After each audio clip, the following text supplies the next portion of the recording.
Hi, I'm Bruce Ross, Executive Director of the Wisconsin Waterfowl Association, and we're here at the historic Nippy Knot Club in Montello, Wisconsin, to talk a little bit about an important message for waterfowlers as they enter the marsh this fall.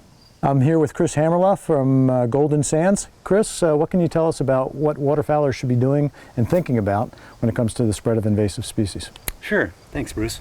Really it's similar to if you're fishing or boating, making sure that you inspect, remove, and drain all the water from your watercraft. Take all the weeds, aquatic plants off your equipment and boat. But there are a few other things that waterfowl hunters need to take care of, and I'm sure you're well aware of this. We go out duck hunting and it's a dirty sport. Our waders, our boots get all muddy, our dogs get muddy.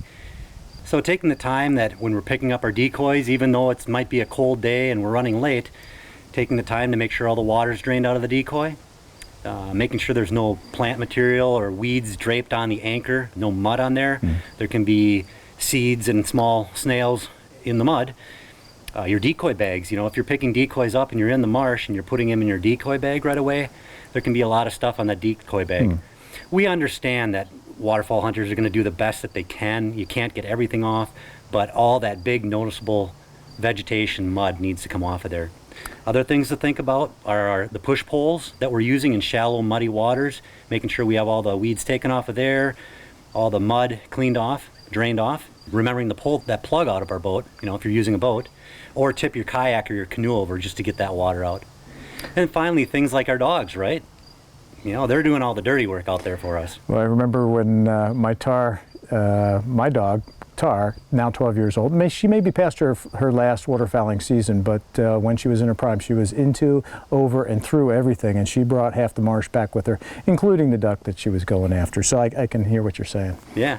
A couple of years ago, I got a vest for my dog. Helps keep him afloat, keeps him warm, protects him. Yeah. But what I really notice is when they're swimming through the marsh, he's getting a lot of material right down the chest cavity.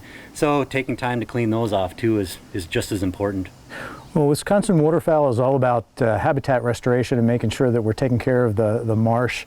And a lot of our work is restoration work, so if we can keep invasive species from requiring a restoration sometime in the future, that's work well done. Yeah, and you hit on it. Preventing the spread of invasive species keeps that quality habitat intact. Yeah, absolutely. So an ounce of prevention in this case. Exactly.